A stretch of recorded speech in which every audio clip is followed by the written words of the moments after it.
Meron tayong gagawin dito guys, binabato ng aming kasamahan. So may problema to guys. Ito yung aming centrifuge na pinakalumang luma guys. More than 20 years na to na ginagamit namin guys. So napakaluma na tong Hermlit G300 na to. Ito yung pinakauna-una naming centrifuge nung nagbukas kami ng binuksan yung ano namin, hospital. So pakaluma siya guys. So ngayon, ito mo naninilaw na sa sobrang luma. So ngayon guys, may problema to. Kaya binaba dito. So nakasit ako sa okay naman yung door lock niya. Nakasit ako sa 3,500. So 15 minutes. So start natin. So nag-i-start siya.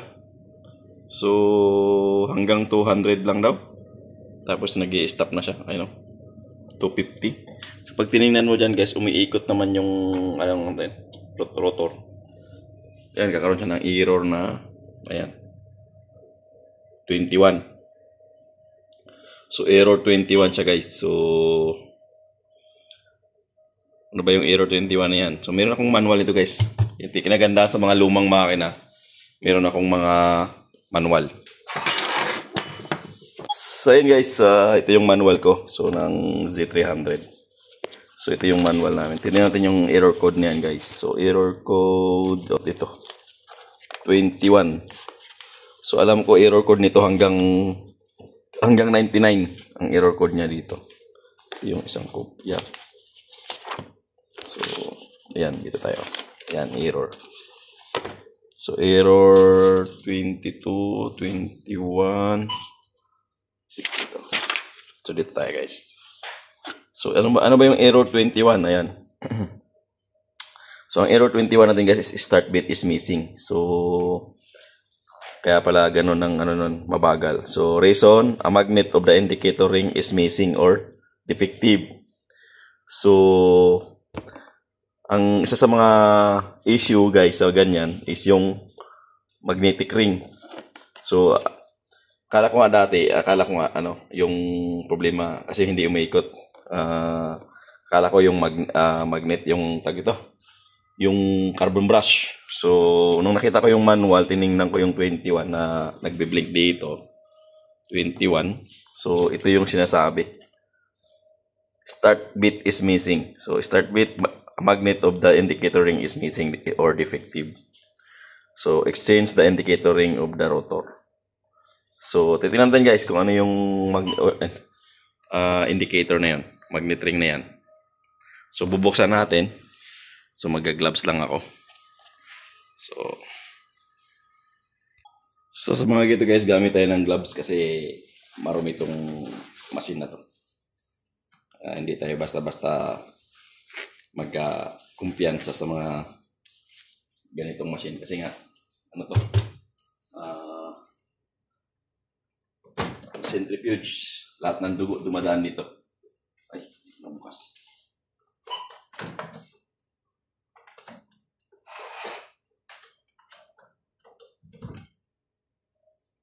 So buksan lang natin. So nagbubukas naman siya. So kutin lang natin to.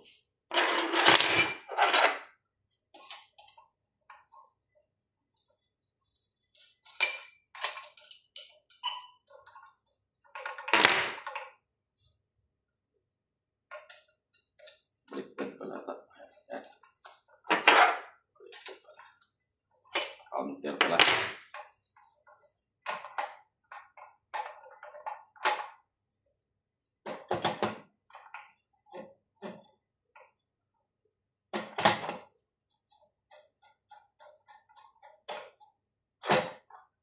Ayan.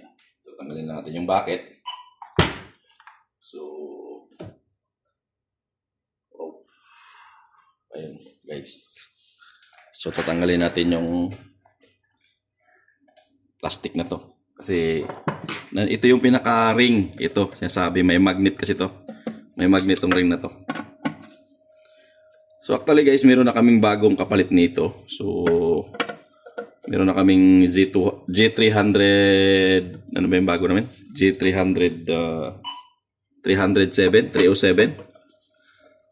Yan yung bago namin dito.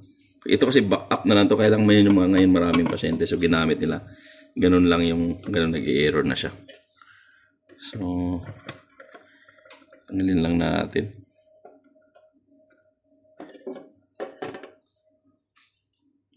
Yun.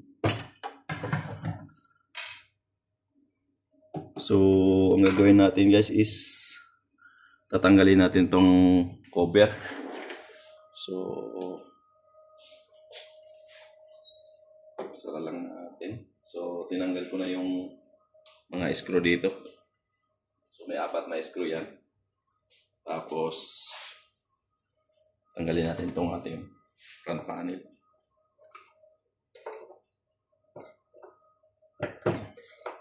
Ito, sikwat-sikwat lang to guys.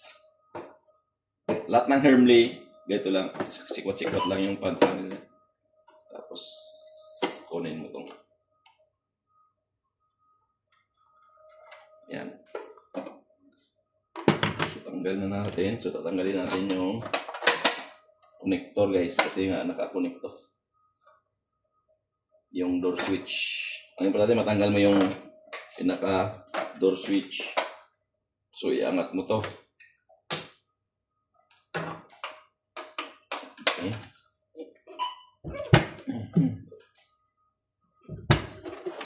Yan. Para maangat mo, para matanggal mo to. Itong connector na to guys. So, tanggal na siya. So, pwede natin hilain.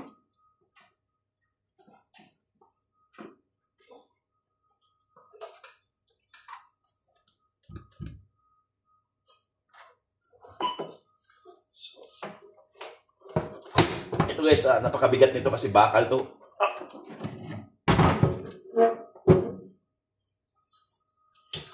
So, napakabigat to kasi bakal.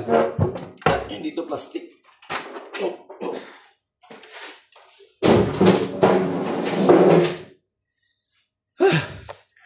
Bigat. So, yun. Isang basa. So, ang sinasabi niya guys, yung error 21-S ito. Yung ring. Yung magnet ring. Yung flat screw ko.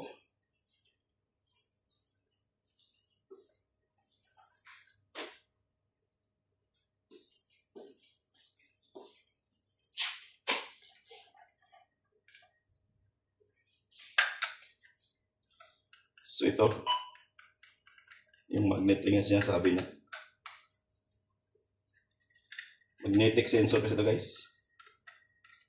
So, ito yung magnet ring ang sinasabi niya. So, yung unbalance nga ito. Ito. Unbalance sensor yan. Yan yung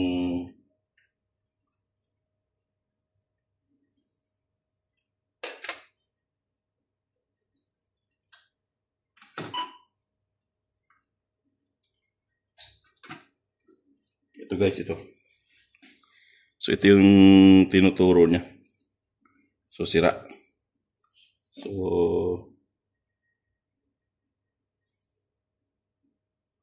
wala tayong pampalit ng ganito guys. So, wala tayong magagawa dito. Hindi ko lang kung ito ba, ito na taga sira niya. Ito yung sa sensor. Magnetic na siya sabi. Ring sensor yung sa sinasabi doon sa manual. So, yung motor, smooth pa. Smooth pa yung motor guys.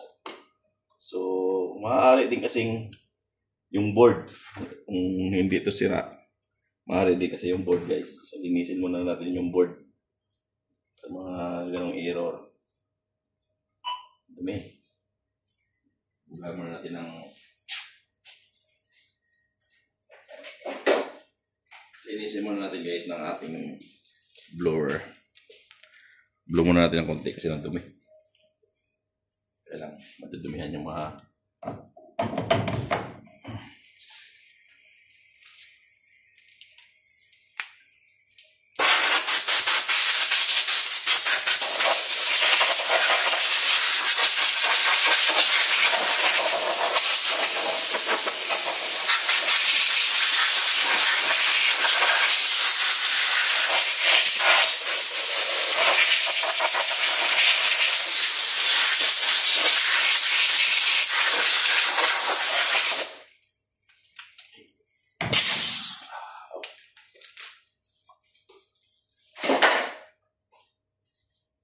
So, bigat. Natanggal na natin yung dumi. So, pwede natin tingnan yung board. Kasi dito wala ka nang matingnan eh. Yan eh. Rematch eh. So, ano makikita mo dito? Wala naman.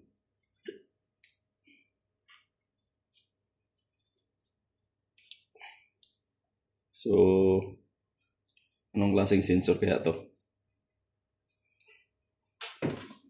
Testing muna natin tingnan yung board. Kasi baka may problema din yung board natin.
So okay naman guys yung dalawang transistor. Ito kaya tantalong. Short circuit. Hindi naman. Meron siyang dalawang tantalong dito guys.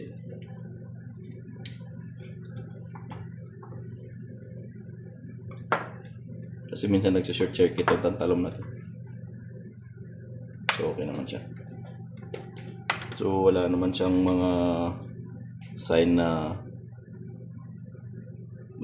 burn yung ano.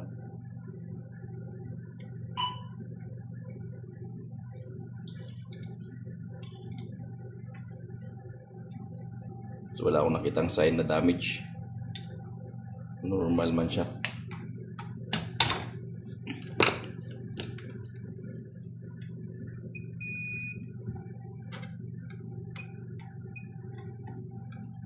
So kasi guys, ang problema talaga niya is yung pag-ikot ng motor. So may power naman siya.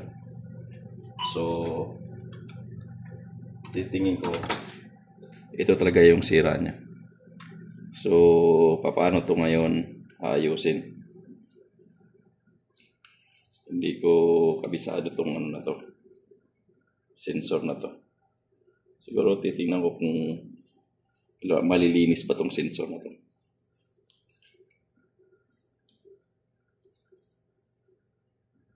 Ano ba laman nito? Wire lang naman to. Tapos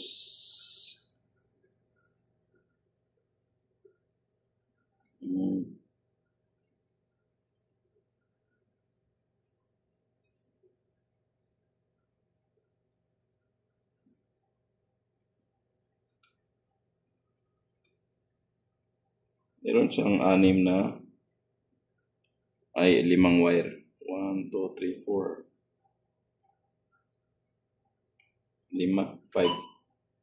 5 na wires.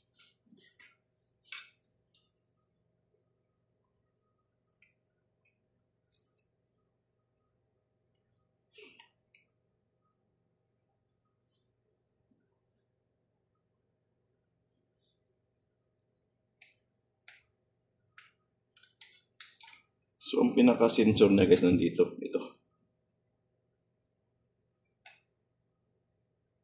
Parang ang klase ng sensor niya is parang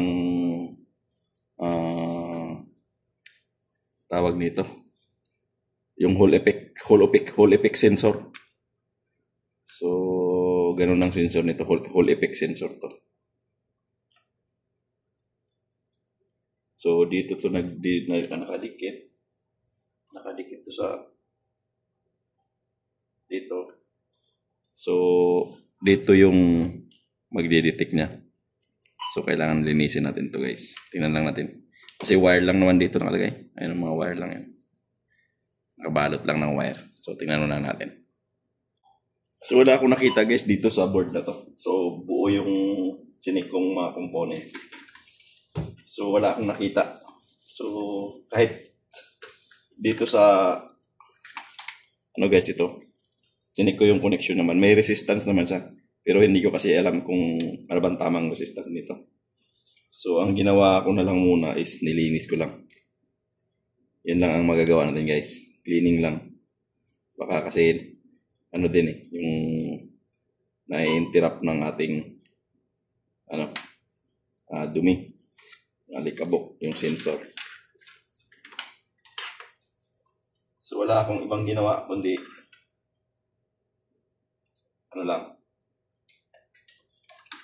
cleaning. Nilinis ko lang ng alcohol guys. Sa tingin ko sa ito okay pa naman eh.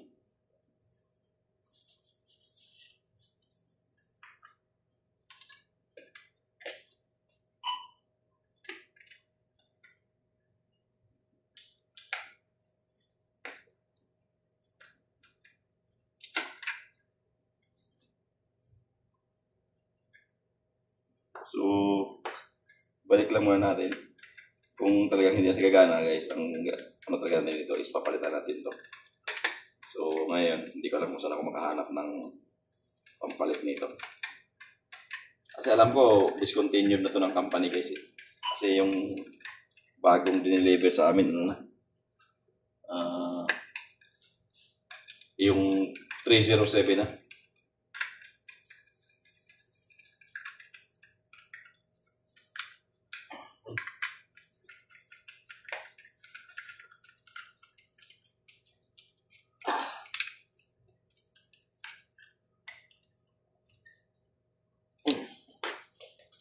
So, ayan. Wala akong ibang ginalaw kundi ano lang guys.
So ito guys, ito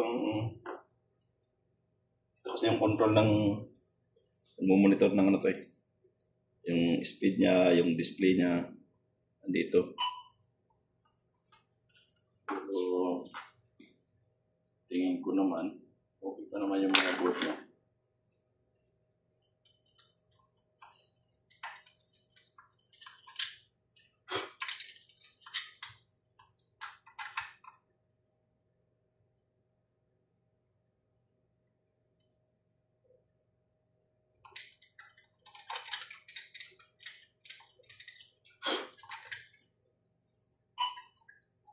Okay pa naman.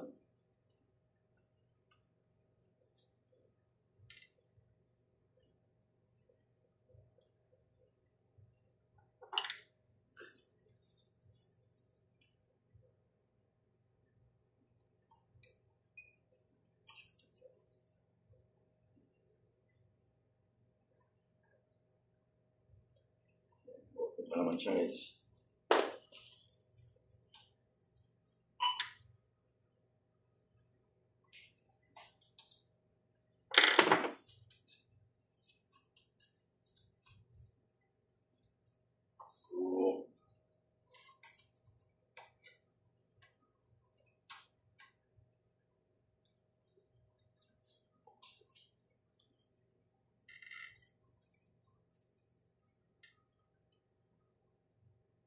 So ito yung sa ating motor, yung tatlong to.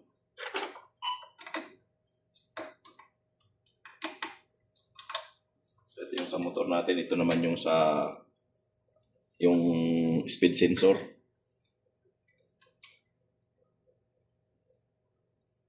So ito yung sa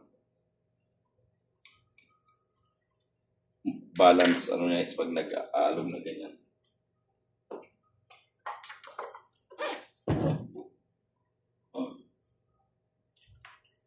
So ito pa naman yung motor niya.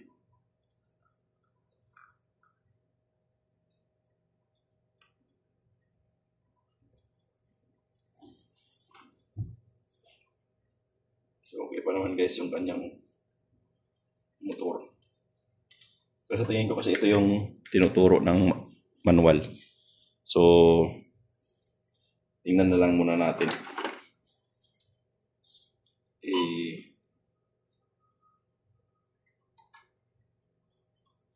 Balik muna natin.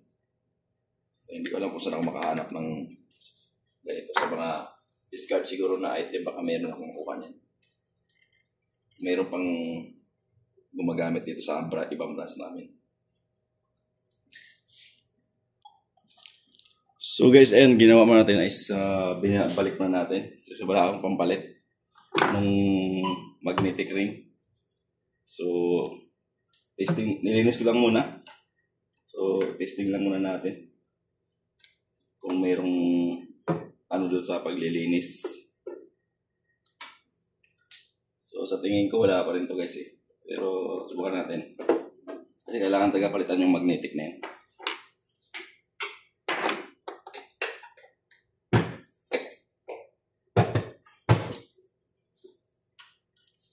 So, yun. Balik natin tong ating mga epictus. So, linisin na rin natin to para malinis naman.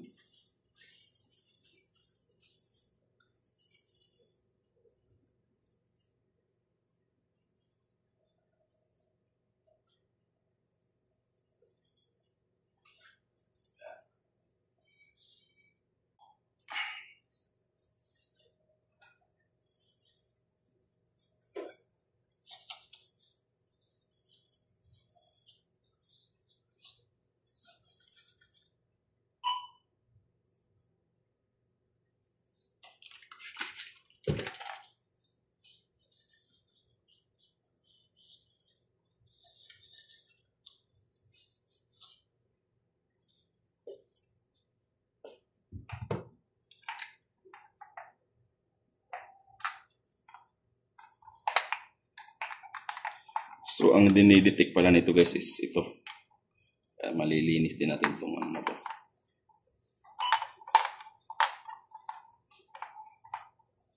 Yung butas-butas nito guys, ito yung dinidetect niya.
So, pwede natin to guys i-run na walang bucket.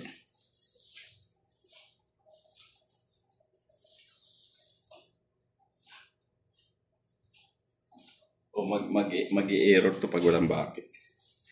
So, tingnan natin kung anong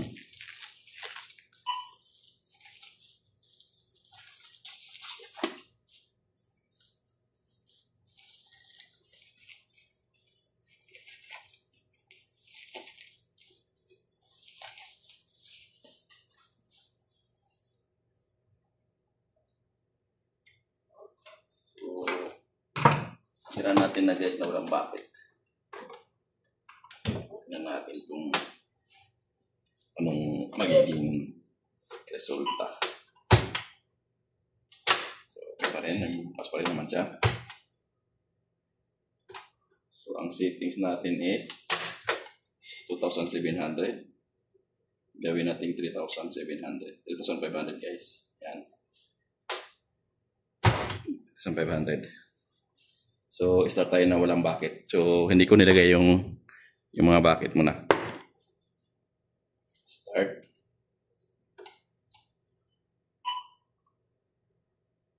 So, So hanggang ganun pa rin guys. So umiikot siya pero mabagal. So ayun guys, so pag tiningnan mo. Ayan.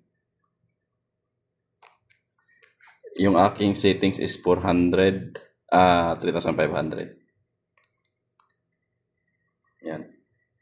15 minutes. So, tumatakbo na siya. Pag walang bakit. Pero, hindi ko lang alam kung marireach niya yung ano guys. Ano. Yung, hindi ko lang alam kung marireach na yung 3,500 na settings ko. Pero, ang bagal niya. Hindi yan normal. Hindi siya normal guys.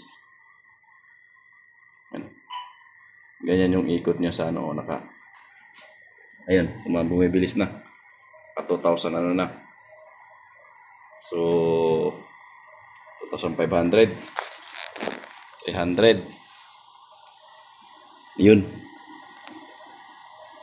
2,550. Tumataas na guys. So, pero hindi ko kinabit yung bakit niya, no. Ayun, at least narinig ko. Umagana na siya. Yan. So,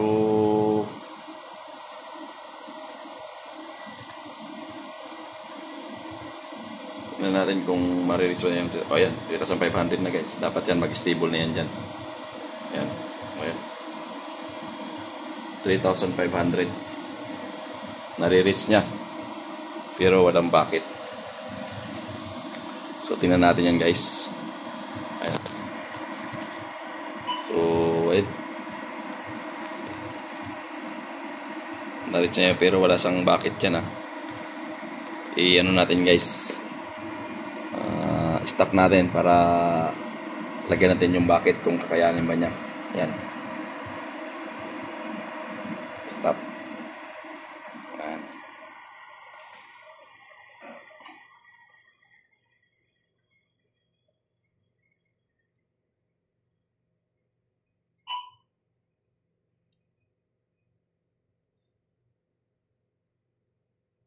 So, hindi kasi mabubukas yan guys hanggat hindi nagsi-0-0.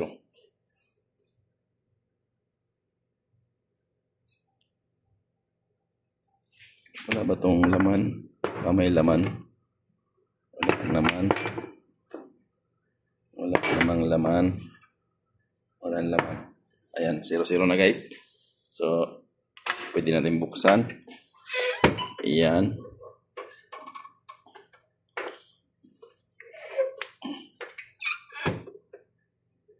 Ayan natin yung bakit.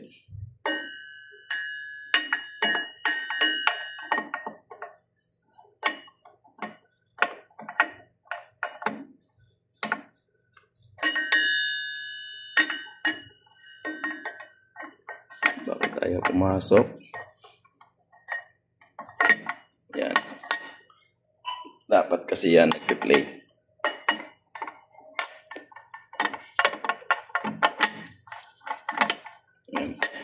Kasi pag nag-ikot ka ganyan yan guys, ikot ng ganyan yan.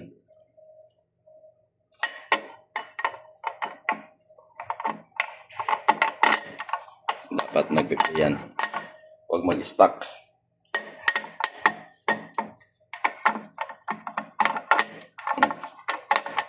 So, okay na siya. Yan. So, gumagalaw naman. So, tingnan natin kung aandar ba yan na may bakit. Boom. Yan. Start. Bismillah. Yan.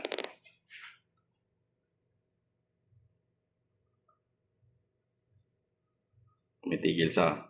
Yan. Matakbo na. 300. Dati 200 lang yan guys. So, tingnan na, hindi kasi natin makita dito kung dapat makita natin yan kung may ilaw.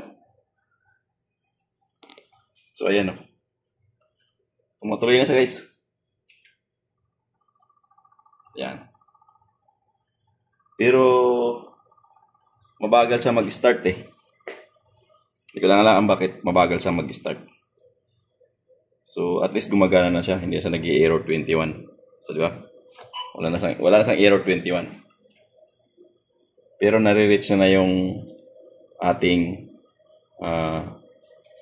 3,700. So, tingnan natin yan guys sa tachometer kung tama ba yung binibigay din niya. Kaya lang, hindi ko nalagyan ng yung nung tachometer doon. Ating detector. So, ayan. Magana na siya guys. Pero, hindi ko na alam bakit mabagal siya Ayan. 2,300, 2,400, 2,500, 2,500, 600, 700, 800. Ano naman guys, gumagana na siya. Wala na yung error 21. So, ang cost lang nung error 21 is yun nga, yung ring niya. Baka hindi na-detect yung ikot nung ating, hindi na-detect yung ikot ng ating, guys, rotor. Yan, bucket. Yung bucket natin, hindi niya na-detect. Ayun, 3,700 na guys. Ano pa siya, tahimik pa. Ayun guys, tahimik pa siya. Tahimik pa yung ikot na guys. So, hindi pa nakatornilyo yan. So, tahimik pa guys.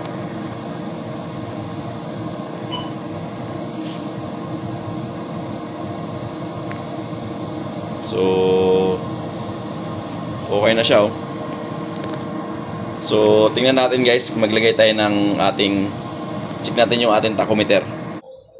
So, gumana na siya guys.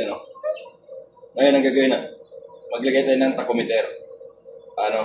Magtitest natin yung tachometer guys. Stop natin.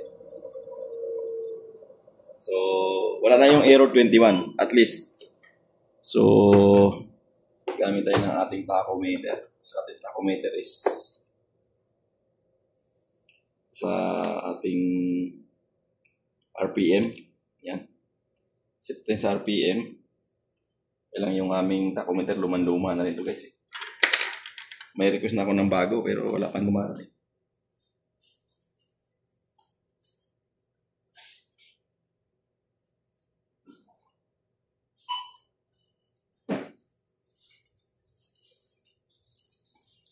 So, testing natin sa ating tachometer guys. Yan lang natin matapos. So, maglagay tayo ng indicator doon guys sa ating.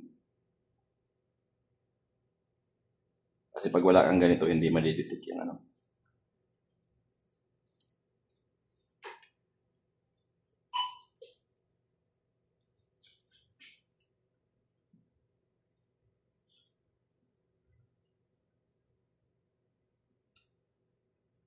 So, malaki yata ito.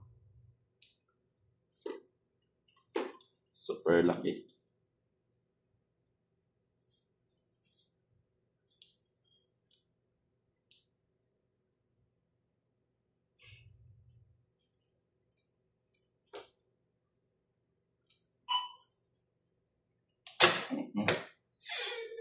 So, ito guys, maglagay tayo dito ng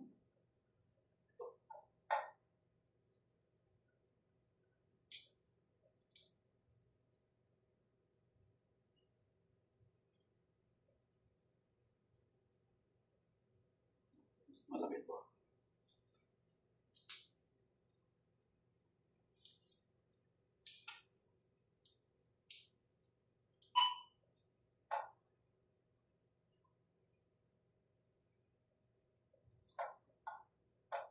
Yan. So, tingnan natin guys kung tama ba yung binibigay ng 3,000 natin. Ating settings is 3,500. So, start natin ulit. So, tumutuloy na sa guys, wala na sang error. So, nakuha sa linis yung ating machine.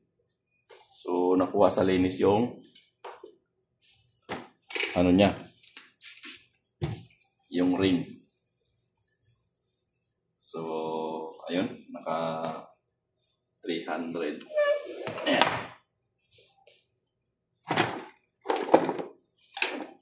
945. Yan. So, tingnan natin kung tama ba. Binibigay ng ating tachometer.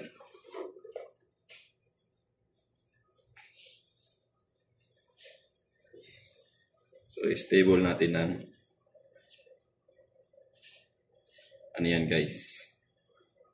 So, RPM tayo. 1,700 na guys.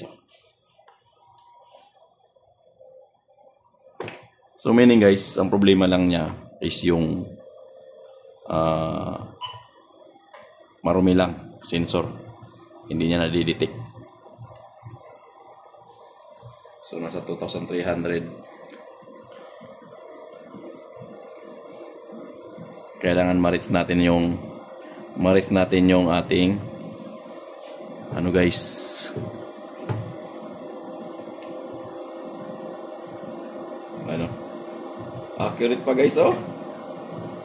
Oh. 3,000. Oh. 1,120. Oh. 3,300. 5,500. Oh.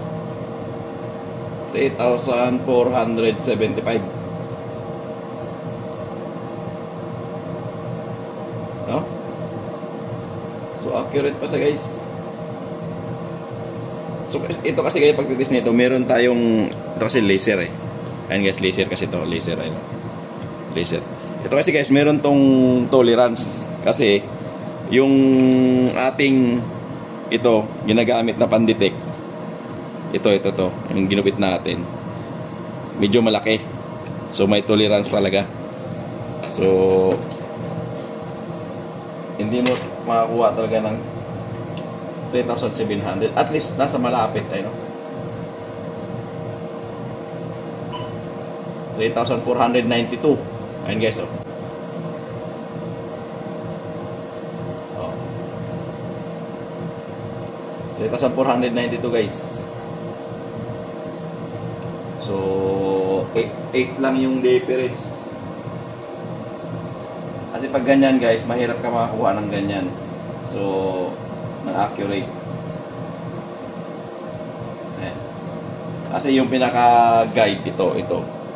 Dapat tatamaan to habang umiikot ng ganun. Para ito kasi yung makaka-count niya guys, ito. So ito kasi yung ika-count niya pag tinamaan to. Ito pag tinamaan to. So ito kasi ika-count niya. So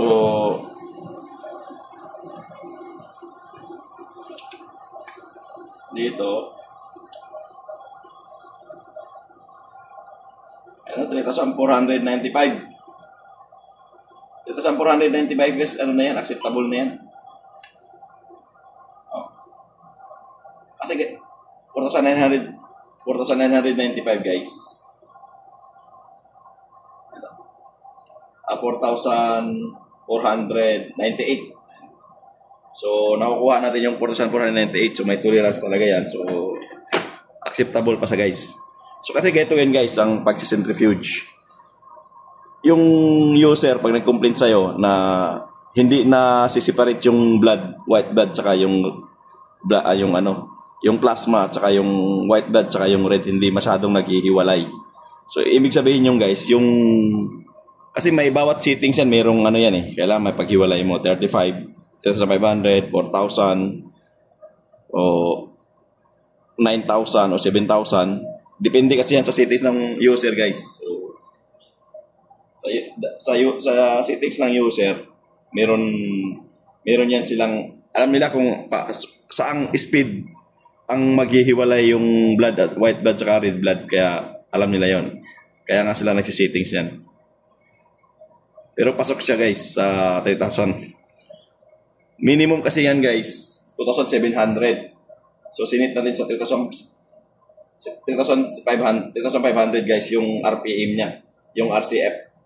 Yung revolution per minute, yung RCF naman reciprocal, ano may? Kalimutan ko na. Basta yun na yun. Ito kasi yung revolution per minute, 3,500. Kumbaga sa sasakyan, yan yung speed ng ano. 3,000 yung 140, 180, ito yun. Ito, 3,500 RPM.